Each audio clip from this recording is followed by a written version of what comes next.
Hi, and welcome back to Hot Off the Press, the show about new releases and the authors that bring them to you.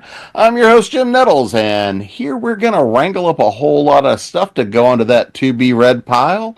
So let's go around and see who has contributions for this evening. So, Layla, what sort of hot and steamy things are you bringing in this evening?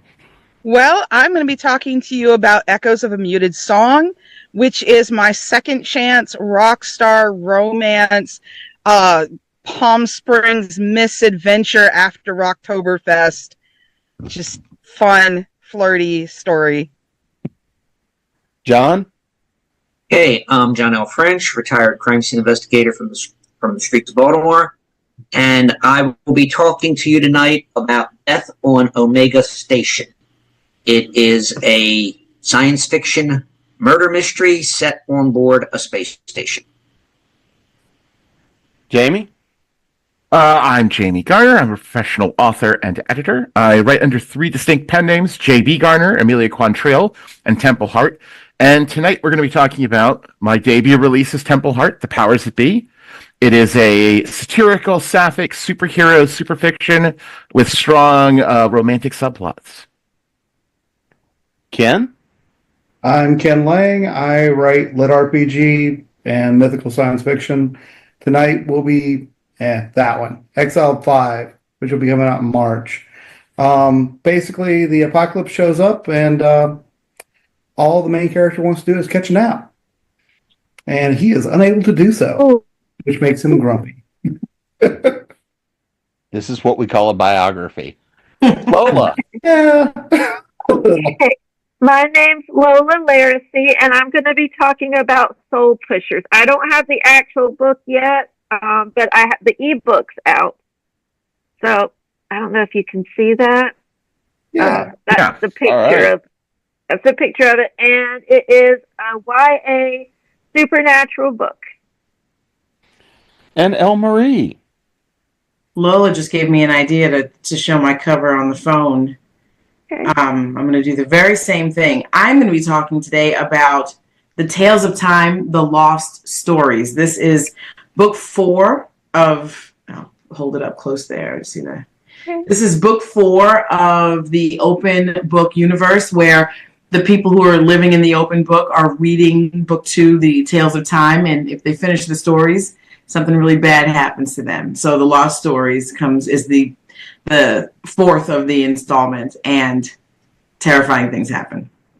Well, I just happen to have the cover over here, and I was looking at the tentacles popping out the top. So Absolutely. I had to show that. Tales of Calamari. All right, so Layla, let's talk a little bit about what's the big world we're stepping into in this one. I know this is a continuation of the rock and roll saga, but what's the world we're walking into? Well, Echoes of a Muted Song, and I do have my cover, yay, that I can show. It picks up shortly after Rocktoberfest, and you got to do a little time travel for this. This is last year's Rocktoberfest band, Damaged Saints, and it's Draven, the former lead singer of Damaged Saints, who is now their manager. And for those who read Damaged Saints, they know that Draven, there was a bad pyro accident after Rocktoberfest 2022, and 2 members of the band were injured in the pyro. Their drummer was burned, and their singer was hit with flying shrapnel from the pyro, and some of it hit him in the throat. He can't sing. He uses a speech-to-text device to actually communicate most of the time because his voice is really, he has a hard time using it now. So it's his story, and readers had been asking for it, and I was like, okay, but this is going to be a wild ride, because I knew right from the last book that he was going to be hooking up with Johnny, and Johnny is Jagger, the new lead singer's best friend. And Johnny grew up in New Bedford, which is where I'm from. Both Johnny and Jagger are from there. So there's a lot of, Wicked this and Wicked that, and some Boston thrown in there, and New Bedford area thrown in. And it is a lot of these characters just being themselves, starting a tour. But what I didn't expect when I started writing it is that this is actually going to be the kickoff for a 7-book series that is going to cover the members of not just their bands, but 2 other bands that are going to be added to this tour as the series goes on. So it's fun. There's debauchery. There's, they get chased down the street in Palm Springs because somebody recognizes Johnny. And it just makes social media, which is how they hire their bodyguards, who are going to be romance interests in later books. John, how about you? What's the murder in space? All right. Death on Omega Station takes place, as you might understand, on a space station. The Terrans call it Omega because that's the shape of the ship, of the station. It looks like the Greek letter Omega. There are 6 intelligent races on board the station. They call themselves the Collective. And one of them, the ambassador from a race called the Junta, is murdered.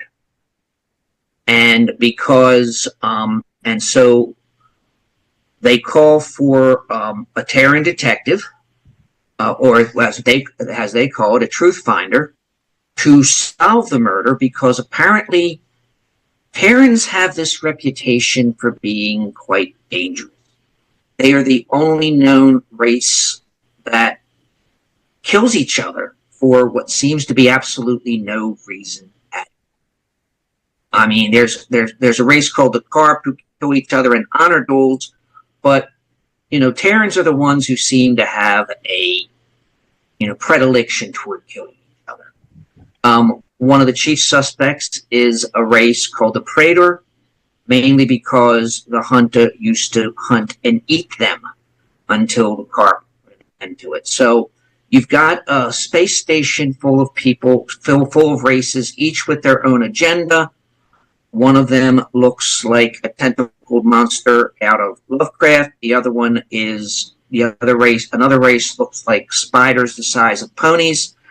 And as my detective Adrian Cray starts investigating, he discovers a plot worse than murder and gets involved. All right, Jamie, what's this one? So, the powers that be in the entire Unnatural Powers series moving forward is set in a slightly alternate, in an alternate history of our world.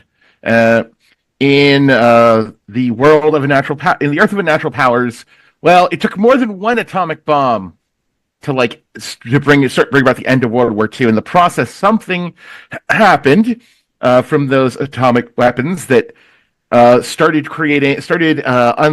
a wave of what are called unnaturals, people with superhuman abilities. And in the aftermath, in the decades after World War II, both superheroes and supervillains kind of decided, World War II was bad. There's all these horrible atrocities, all this terrible stuff happened. Maybe we should do something about that. Because the supervillains, they want to take over the world, which means you need a world. And the superheroes want to save the world, ostensibly. So they joined together to form what has become known as the Department of Unnatural Powers, which regulates superhuman activity and also so that there are now, in addition to spreading the gifts of unnatural abilities to the world. So it's almost on the surface of utopia. Hunger, prejudice, all sorts of things have been mostly eradicated. And replaced, and war has been replaced by, every municipality gets a hero and a villain, and every week they fight televised fights with almost no civilian casualties for the, entertainment of the masses, big business. And that is the world. Everything seems to be working perfectly on the surface. Everything's A-okay. Nothing like that could ever go wrong because absolute power never corrupts. So, Ken, let's find out about the world of Exile Descendants. Well, it's a lit RPG. Basically, system shows up, brings about the apocalypse, but the system has been, it's basically an emergency power, and it's letting the system administrators make decisions. And, well, I can't use that word or that one. They're not nice people. Never Sorry. let IT be in charge. We'll let IT be in charge, but, we'll let them get bribed for all the good stuff. So they're very sarcastic and abusive. Imagine that. And from there, they weaponized the Valhalla Project protocol. Valhalla Protocol. You'd think I wrote it. You'd think I'd know what it's called. Anyway, to take over these worlds and strip mine them, and then move on to the next one like Locust. And so they hold these little lotteries for people to come in and strip mine the planet and enslave the people. And you got a year, 13 months that goes on. And you can either take back your planet or you get sold off into slavery. And so we're about a month into it in book 5. And we've made it from New Orleans to Texas. And as you might imagine, everything goes wrong in Texas. And we meet a bunch of space Romans. The Greys, well, they're not very nice people. And they're real. And they do have an obsession with proby things. So that is again, I just don't know how much adult content we can throw in here without me using certain words that you have banned me from using. So thank you for that. I know I take all the fun out of life. You really do. You just suck it away drop by drop.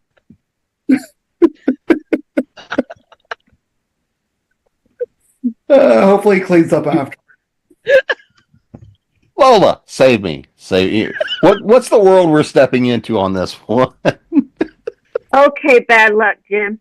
All right, so Soul Pushers. So I just got the artwork back, and it's so pretty. Anyway, I didn't do it. Someone else did it. Very talented person named John Ward. Anyway, so this takes place modern times in Jacksonville, Florida, where I live. Right, what you know. And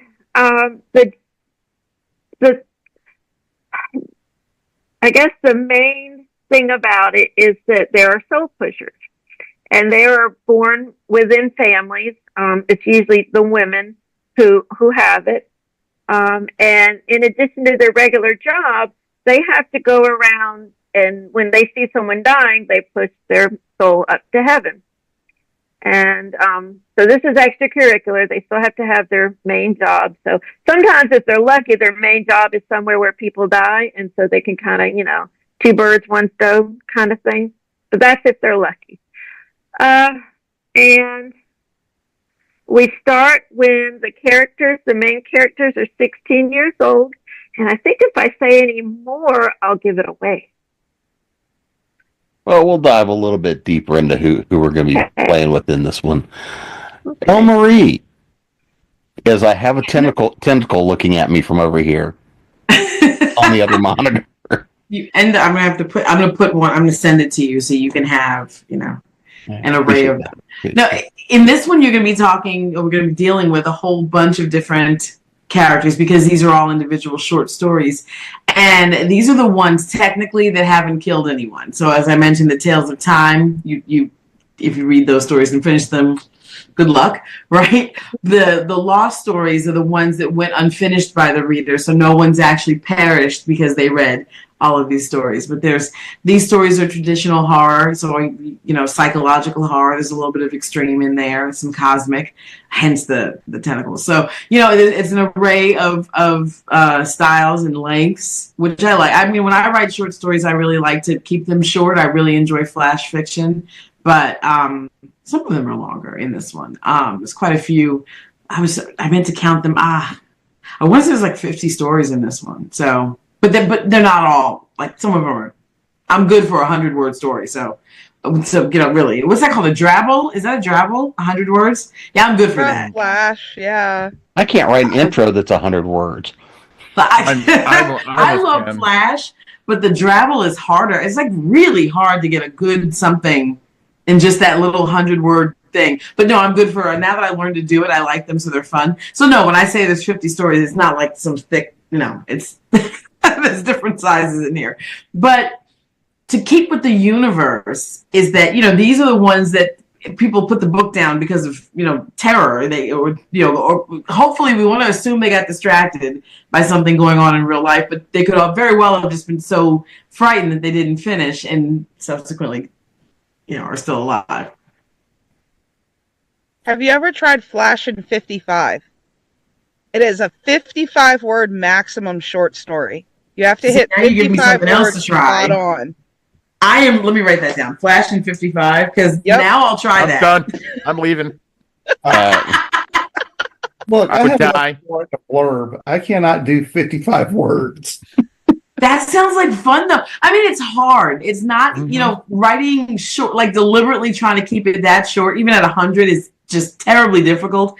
I cannot wait to try 55 now. Now, challenge accepted. Good luck. Now we're encouraging the bad behavior really now. That's right. So let's dive a little bit deeper into the characters, right? Who are we hanging out with in the stories? Because that's always what we really want to know. And John, I'll start with you on this one. So who are we hanging out primarily with? All right, you're primarily hanging out with Terran detective Adrian Cray. He's sort of like the sheriff who comes into the town to set things right.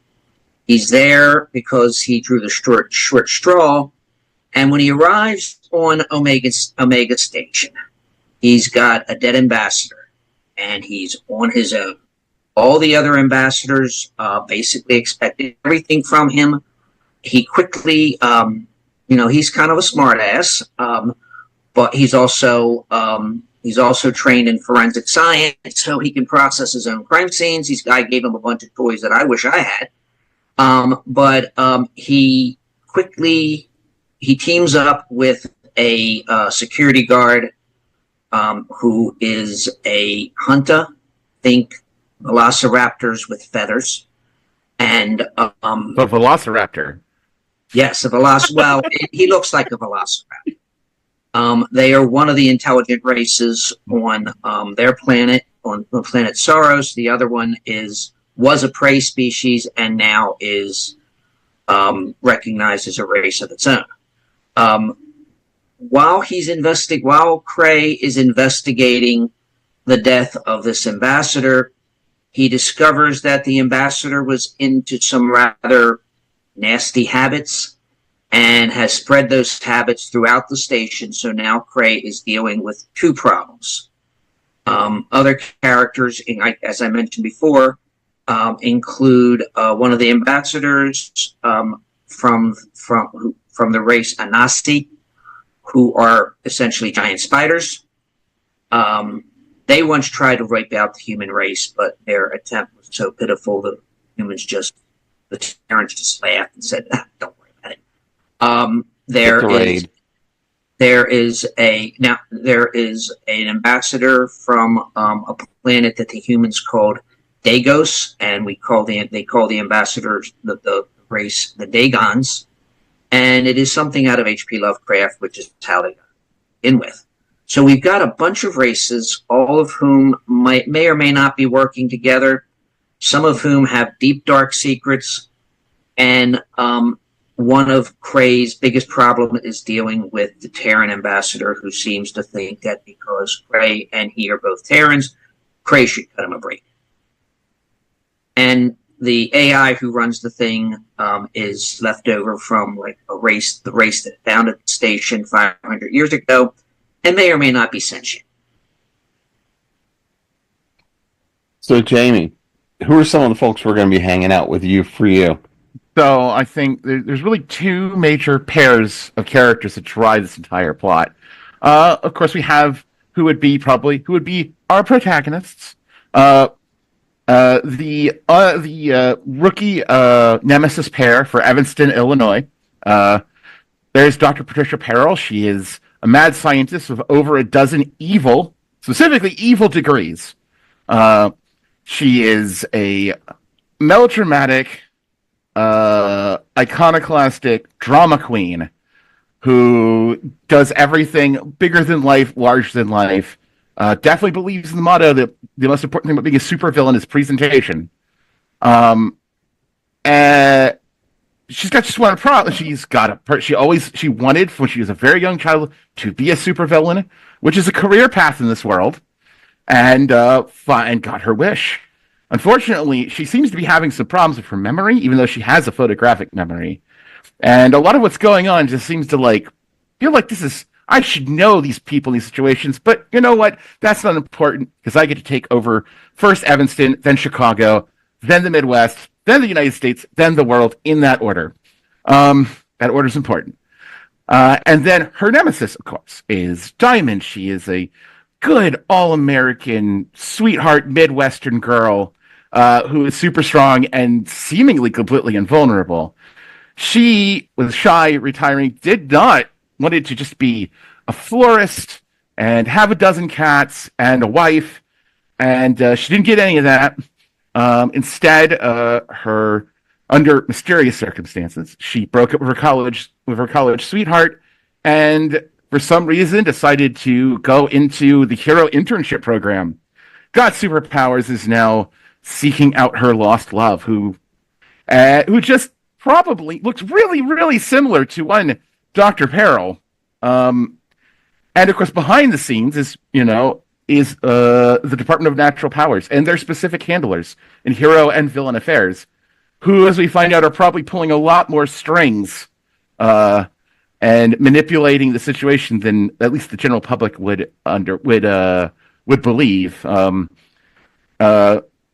Janice Johnson is the hero affairs agent in charge of Diamond. She is a real go-getter, by the book, corporate shark, who has a very sweet smile, and her opposite number, villain boss Kerensky, is a retired villainess who is the meanest, sourest old lady who would kill you if she could get away with it. But unfortunately, she can't right now, but just give her time.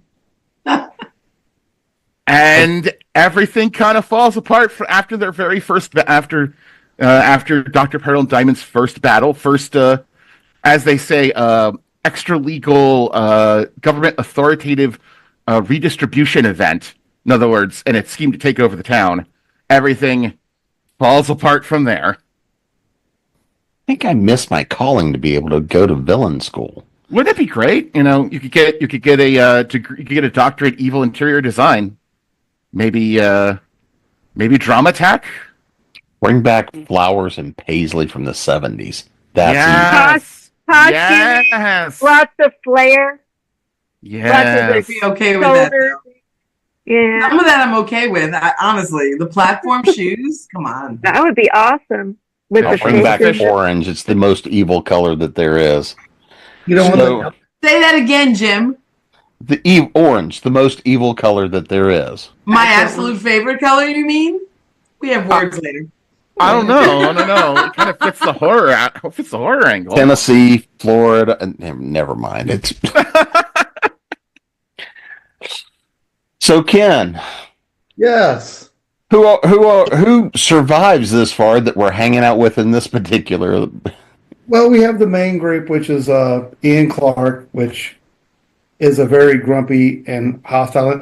Now, mind you, everybody gets their youth back. That's the great thing about the system. You get reset back to the perfect age, except for him. He still has white hair and a beard and still looks like he's middle-aged. But everybody else gets to be younger. And the bane of his existence is a bard named Biff Gnarly. His name is Biff Gnarly. And he loves to do disco, but only the female sections and puns, which I personally hate both of those things. I mean, I like some disco, don't get me wrong. But the puns are just awful. I hate puns. So, yeah, so there's that. And AOS, which is a elf named Norloff, who is basically he got banished to Earth in the hopes that he would die, and he didn't. So that's going to be a whole other trajectory when we get out to the space version of this series. This was originally supposed to be 9 books, but we're at book 6, and book 5 right now, which is coming out in March, and I'm writing book 6 now, which is only in New Mexico. So getting to space looks further and further away. Like I said, I can't do 55 words. That just seems like suffering. That sounds like a way to die slowly. It can be for the character you can kill in those 55 words. I can't kill anybody in 55 words. Ask James. I write extremely detailed sections of how to kill people. I think in the last book, I have one where I actually take the guy's arm that I cut off, take the bone and sharpen it, and then stab him with it. So, Oh my gosh. You can write that in 55 words. But You can write that in a poetic Most of us 55 could. words. He Win can't. the challenge And one of the first books that I think James read of mine was where I stabbed a guy with his own rib. So I have a tendency to get violent and highly detailed in the blood splatter and the viscera. If you don't use the whole animal, it's disrespectful. It kind of is. Oh my God. I'm the horror author on this panel. I'm not really sure what's going on right now. Well, no, I don't write horror. I write lit RPG and science fiction. I just get into the actual murdering of people. So I'm just saying you're really good at the horror part, Ken. I'm just saying. You should reconsider. I keep telling him from a marketing standpoint, but now he's going to talk to John, and John's going to say, no, that's not how that works. Right? Oh, gosh. So basically Ian is middle-aged, he is crotchety and grumpy, and he hates everything that prevents him from getting a nap and food. Mm-hmm. And anything that gets in his way, basically his problem-solving ability revolves around the Bruce Willis Fifth Element. The boom is good, and he will blow up anything and everything. I think I bombed out most of Mississippi when we went through that.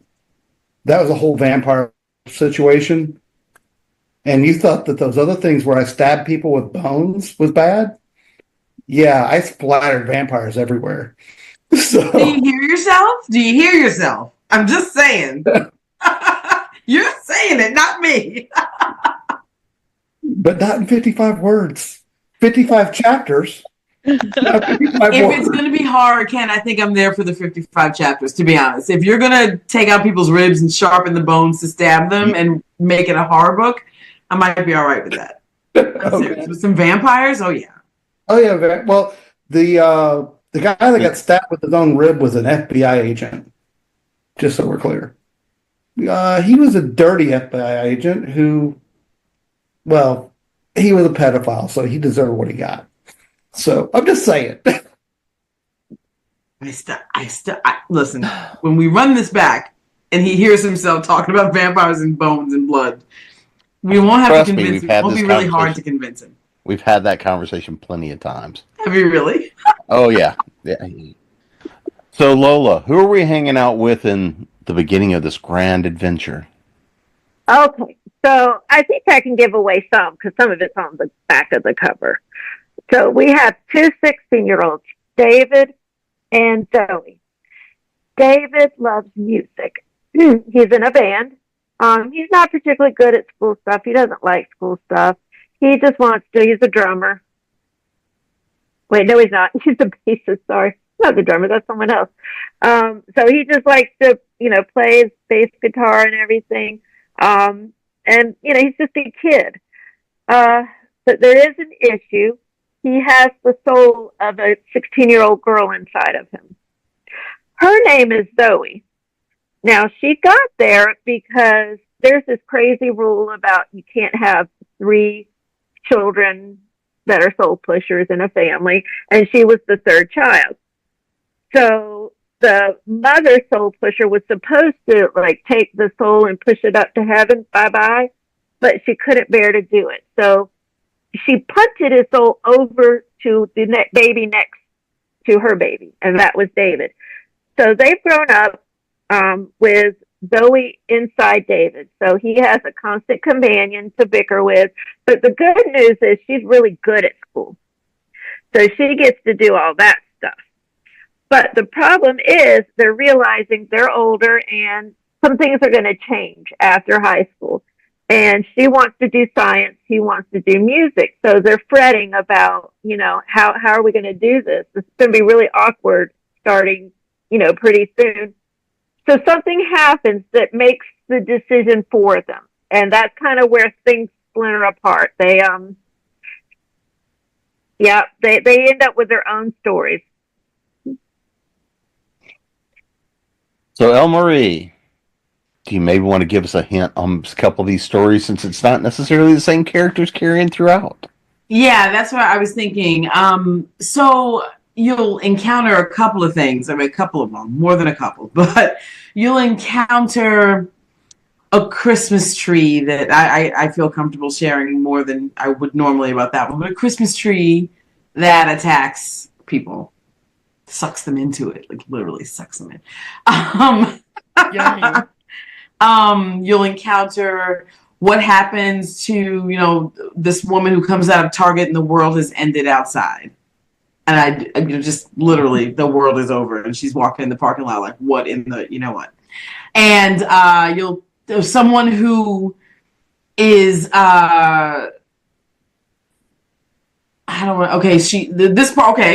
encounter a person who goes to Sunday service, but isn't quite sure what's going on in this church this week specifically. You'll find someone else who is trying to pitch a movie online, like we're doing right now on a Zoom, and finding that the person who's listening to the pitch is not necessarily ignoring them, but not giving them the attention that they would hope for, like any of us would hope for, and there's payment for that. Lots of different, I don't want to call it like retribution, because a lot of times I'm a psychological horror author, so a lot of times things are open-ended.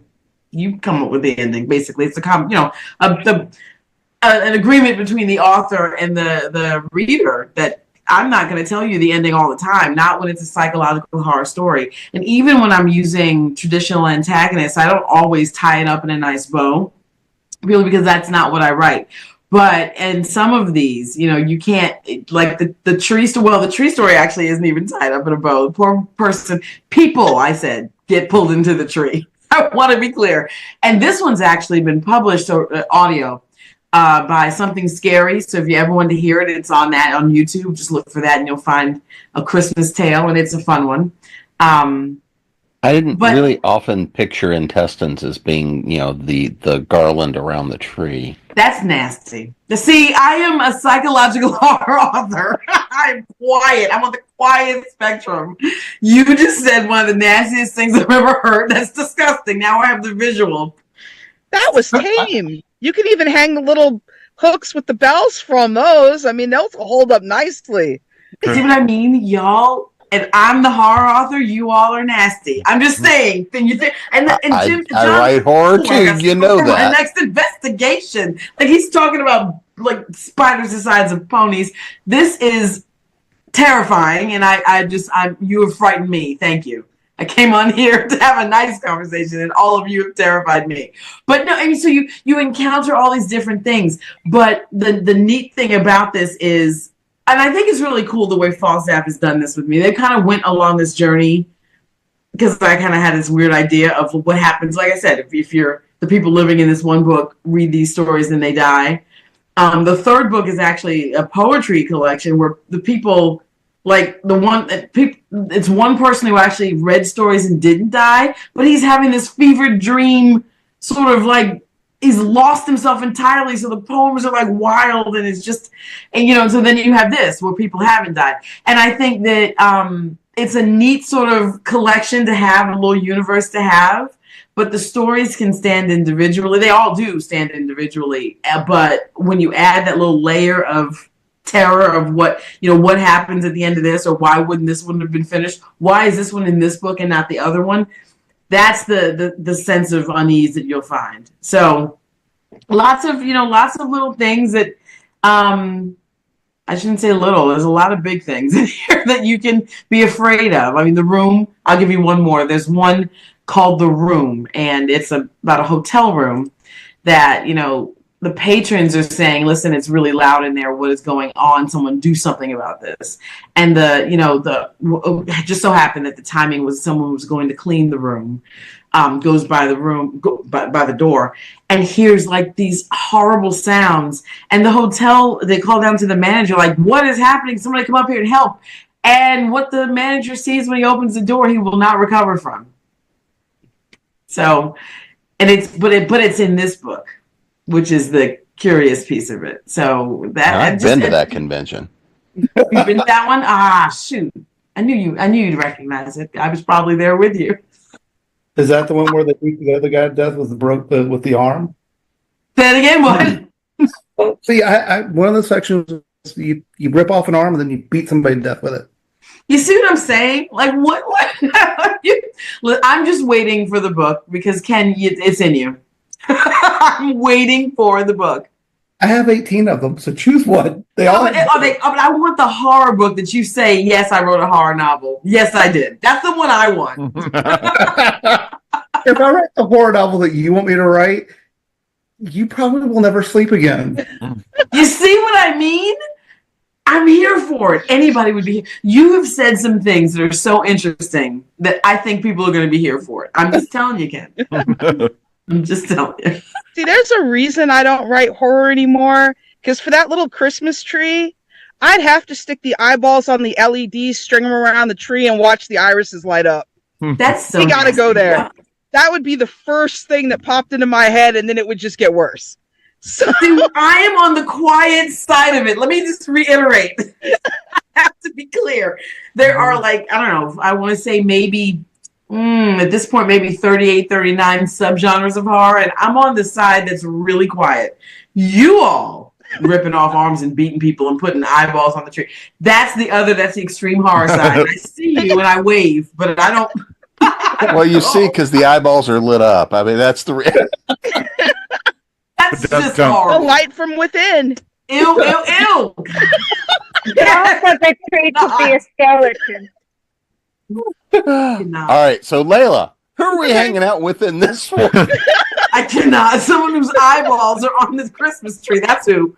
This is the. I cannot. Well, I've told you a little bit about Draven, and he's really kind of fallen into his new position as the manager. He's hiring security for the band, especially after they get chased through Palm Springs.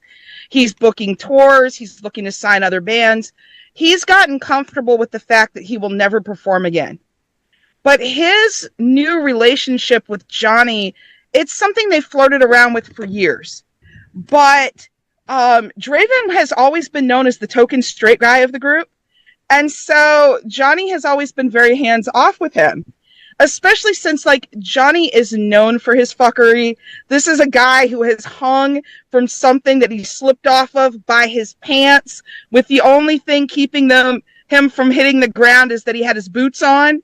And he dangled there with underwear showing, finished the song upside down, and just, kept going with the music. So he's got a reputation that he's kind of trying to revamp now, because he was somewhat involved in an accident that he's currently facing charges for.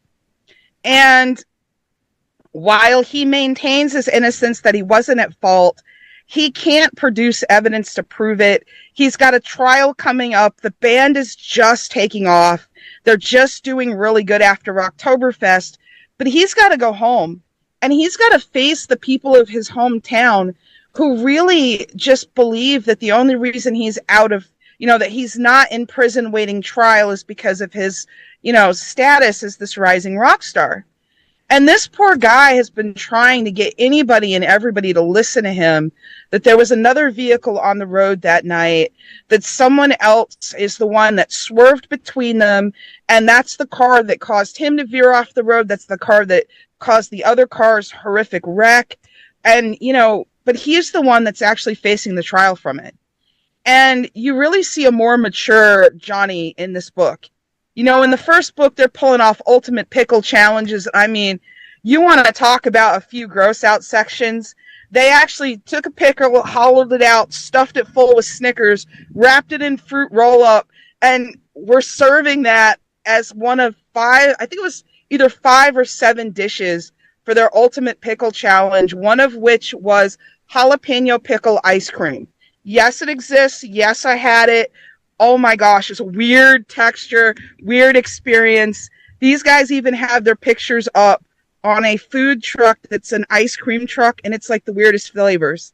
So if you tried any 10 flavors and ate them all, you got your picture on the truck. These guys have tried wasabi flavor, liver and onion flavor. They have gone out of their way to just do some stuff for the fun of it. Like, it's nothing that made it on social media. It's just them out there having fun, living their lives. And he's trying to tone it back a little. He's trying to regain a little bit more of the image he had when he first started. But he's also trying to navigate this relationship with somebody who's always been very off limits. So he's a little hesitant about how much he wants to get his heart involved. Is this his, friend experimenting, or is this going to pan out to, be real? Because he's been holding a torch for Draven for so long that these guys have stories of being side by side while they're having fun with other people. That's how long they've been kind of skirting and playing this game and being there but not touching each other. So there's a lot of levels to this story that have been so much fun. And I can't wait to introduce the rest of the band members who are going to have their stories told later in the year and in the next couple years to come. So, with this particular group of stories, I'm going to have a little bit of my own fun. So, and I'm going to start with you on this one, Jamie. So, Okay. yeah, we're going to have fun. So, I mean, there's always the notion of the ideas we come up with, the things we have to research, the rabbit holes we trip down. And what's the weirdest or most esoteric thing that you came up with while trying to figure out something for this one? Oh, okay. That's not actually that. It's not going to take me that long. I'd say actually the most esoteric was really kind of came down to how, all right, so the concept of actual invulnerability in the real world is like insane to think about, right? So how do you make it? Yes, it's a superhero world. It's a satirical humorous one on top of that. You would think I would just go, well, it just works, huh? But no. My crazy mind had to go, how can I make this not only work, but make it plausible and make it a plot point? So I went through the deep dive of what would be the upsides and the downsides and how this might actually work in a very hyper real, like, world that has superhuman abilities, but like isn't just like hand waved. And the nature of invulnerability is a major plot point, both in the romance side and in the plot side of the story. So that just having to think about how the ramifications of something that is a very common superhero trope, a superhero ability, but made manifest in a very satirical, humorous tale that shouldn't need all that detail. Sorry. I may have gone too far in some places, as George Lucas once said. I think we've already gone too far in a couple places tonight, but that's neither here nor. I'm not done yet. Yeah. I'm certain. Ken? That's a Ken. Go ahead. Me? For this one, nothing really. Nothing was very esoteric. I just kind of made up a bunch of arbitrary rules and rolled with it. But now I am a big fan of once I make rules, break those rules. It's a rule that I have in all forms of entertainment. If I'm watching a TV show and they suddenly break the rule that they have, that TV show is over for me. Same with the movie. I get up and walk out. I'm done. So if you're going to break your rules, I have no time for you. So yes, I made a bunch of arbitrary rules and I wrote them down, and that's the way the world operates. And All right. So here's the question. What's the most arbitrary rule you created? Having the cats learn to talk and having them be able to transform and how they transform. For instance, Rufus, which I don't know if you saw the cat that just ran over the top of me. So all the other cats are adult cats, so of course they are adult. But for whatever reason, she's a newborn cat, but she is actually looks very human and is actually toddler size when she transforms. So she's actually a toddler kitten person. So that was probably the most arbitrary one because I could have made her walk. I didn't have to make her be a baby. So I thought you were still talking about the actual cat. I was like, It is New Orleans. like a human. It is New Orleans. Oh, that's true. Okay. Like, oh, okay. No. But that's the one that probably the most arbitrary one. That and vampires. How I split up the vampires. So all my books seem to. I have a fascination with vampires of how I mostly want to kill them. So, so they all wind up getting murdered one way or another. So, but that's probably the most arbitrary rules I made up for that one. And my cat's sneezing. I apologize. I'll mute it. So Lola, what's the interesting, most esoteric, the oddest thing you had to come up with when you were creating your rule around your soul catchers? Oh, we're talking about a rule and not a scene? No, whatever it is that you want to dive into. All right. Well, my favorite scene, so it's the scene that's on the cover. Let me see if I can get it up there. So the main character is in the middle. She's in color, and she's surrounded by a lot of ghosts from different time periods. Well, part of the sad thing about being a soul pusher is she encounters a lot of people who committed suicide. So Jacksonville sucks so much that even their soul pushers like do a half-ass job. So apparently no soul pusher has been to the Main Street Bridge in like 60 years. So there are all these poor ghosts of people who had jumped, and they're just wandering around like, what's going on? And they've never had anyone be able to see them. So she's looking for someone who she thinks is there. And so she comes up to the bridge and she's like, what the hell? You know, why are all these souls here? Normally you don't see that many souls because soul pushers are supposed to be pushing them up to heaven. So they see her and they start like gravitating to her like really creepily. And shoot, my medication kicked in. I'm sorry.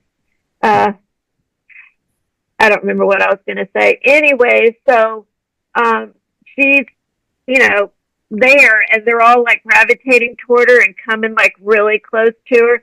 And it's very eerie the way I wrote it. I hope it came off as eerie because it felt eerie to me because there's mist. There's a lot of fog in Jacksonville a lot. So, and you see the lights, the street lights and the lights on the bridge going across the fog. And then you see all these like gray characters from different time periods. And, you know, the saddest thing is, of course, most of them probably jumped, or some of them may have been pushed, some may have had car accidents, but, you know, it's just very sad. And she talks to them, and they're just so overwhelmed because no one's talked to them this whole time. They're not even really aware of each other. They're only partially there. So she's able to, like, just put them up where they belong. So I like that scene. So, El Marie, especially considering you got all these shorter stories, what was a research item or an idea or something like that that you played with that was a little along those lines? Well, it's more of a memory that I had to flush out. Like, you know, things go after overtime, things will disappear. This memory is from when I was young, so it was a little hard to. I think I know the story you're going to tell, but go ahead. It was listen, and I had to, I had to like this once I got the memory to come like for me and then give me enough to be able to write some fiction around it. I had to decide whether or not I was going to really use it because it's an interesting. I mean, it's not that. So it's not. It probably doesn't sound as impactful, but I use some of the symbolism throughout many of the stories, and they're not designed to be connected in any way, except that this is something that is an experience. So when I was young, we had a lot of deaths when I was young in my family, and we would visit the cemetery, pretty often. Like it was at several cemeteries. Like that doesn't seem to be the practice anymore, but we went a lot. Birthdays, anything. It doesn't matter what it was. Holidays, not on the holiday, typically just before. And then just because, I mean, honestly, my grandmother was the oldest sibling of 11, and they all passed away before her. So she was, and I was going with her. So we went to, we just did it a lot. And at some point, you're a kid, and what are you doing in the cemetery? So I would just walk away and go like down. There was an older section like further down, and my mom and I don't know what she thought she was doing. She was a grown woman. She shouldn't have been walking away like that. I mean, a kid doing is one thing. I don't know what she was doing, but we walked away and we would look at these tombstones and try to find the oldest, birth date. And so I hate to call it a game, but I don't mean to sound callous, but we made a game of it, and we would go through and like we'd stop seeing each other. One of us would yell, 1824, like through the woods or something. And it's funny because I didn't realize how movies will do this. Night of the Living Dead does it, of course. You see the man walking in the distance. We would be separated. I could see my grandmother at the grave she was supposed to be at, but then suddenly we'd see other people, and we didn't see the car they came in. Like, we're like, wait, and what's going on? Where did they come from? And of course, we'd make up these stories about how, we need to get out of here.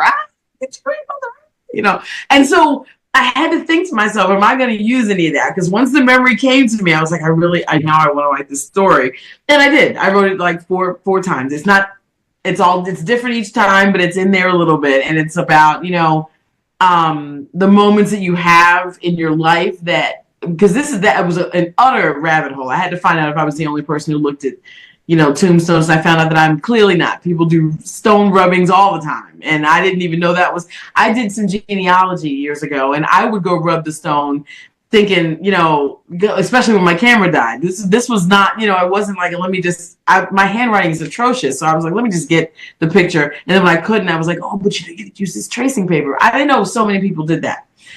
They do. And, people do look for these dates, and they do walk around the cemetery. And some people aren't even going to visit someone at the cemetery. They're just going to the cemetery, which is not something we did. But I didn't know initially if I wanted to use this, what I thought might be obscure element in these stories, because this is not supposed to be the book that kills people. So they're not supposed to be, but I had to think to myself, yes, but it doesn't kill people because they can't. It can't. It doesn't kill people because they don't finish it.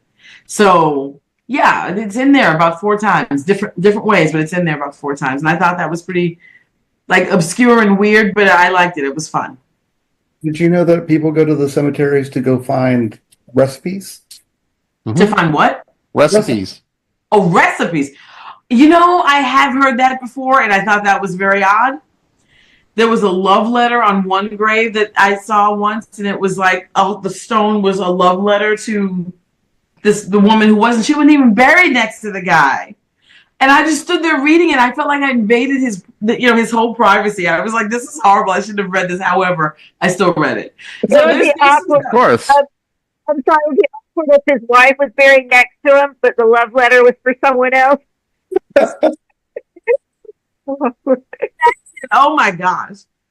No. And you see these really, I just think they're not real. When you see these stones that have these like ridiculous sayings on them or something like this, this bozo or whatever. I've never seen that in real life. I've never seen anything like that.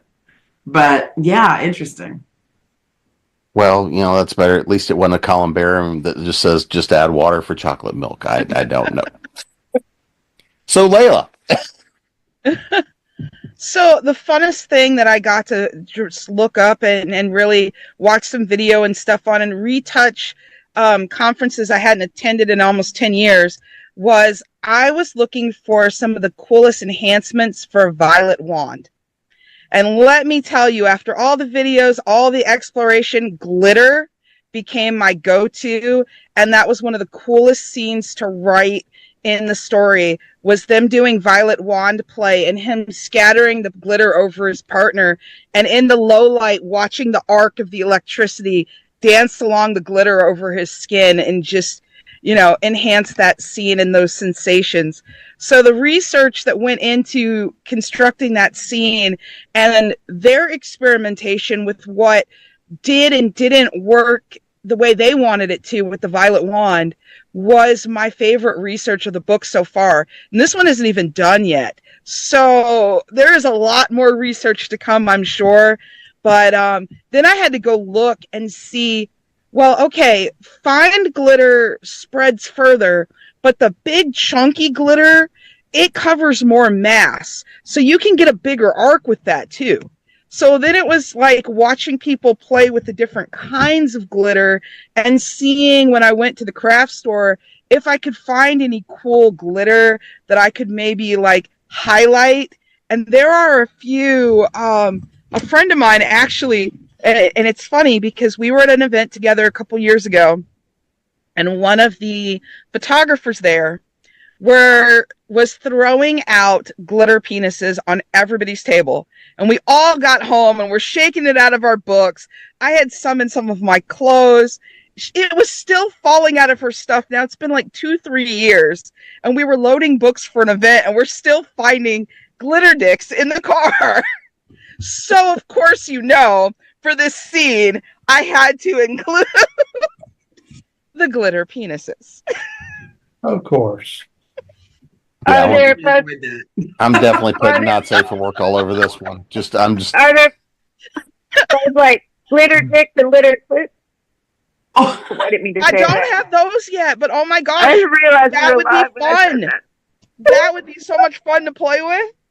If they exist, I gotta find them now. Let me make myself a note. So, John, you get to wrap this one up. Oh, wonderful. There were a few things. One more professional interest. I mean, Adrian Cray is basically processing a crime scene and looking for evidence of different Sophantic races. And so I had to kind of figure out what kind of evidence they would leave. Only humans have DNA, so what did the other ones have? Another one was actually my favorite one was coming up with the Dagons. They were the Percy. Each race has their own names for all the other races, and they communicate through translation apps. So nobody has to learn each other's language. So the person who first discovered the Dagons looked at them and immediately thought of the early 20th century writer H.P. Lovecraft. And he called them Dagons because he didn't know quite how to spell Cthulhu. And as it turns out, this is a little bit of a spoiler, Cthulhu actually in the Dagon language is actually a cry for help, which kind of opens the door as to whether or not Lovecraft was writing fiction or it was just a memory of something that happened to him. That's to be explored probably in a future book, but there is establishing a connection between Earth and the planet Dagos. Plus, there's every once in a while a Dagon's tentacles fall off and they have basically communion. And Adrian Cray is invited to one of them. Calamari. That's the most esoteric. Plus, one of the Dagons get to use the phrase "the truth is out."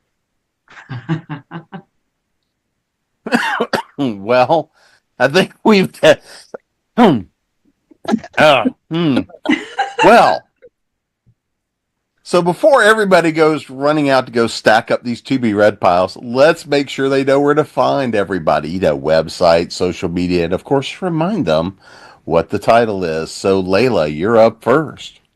Sure, you can find me at Layla Dorine author at Wix.com, on Facebook way more than I should be. I'm on Blue Sky and trying to get better with it. I'm at Rainbow Lyrics and Mellow Mushrooms and Rainbow Lyrics and Mellow Musings on Facebook. We're trying to grow that group, but I've been super slow this last week because finishing a novel. And my next release will be March 6th. It is Amethyst Storms. It is Dragon Shifter Omegaverse Egg Preg. Me and T.L. Travis had so much fun. There will be 4 other books. John?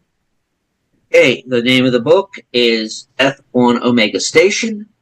It will be officially available March the 1st.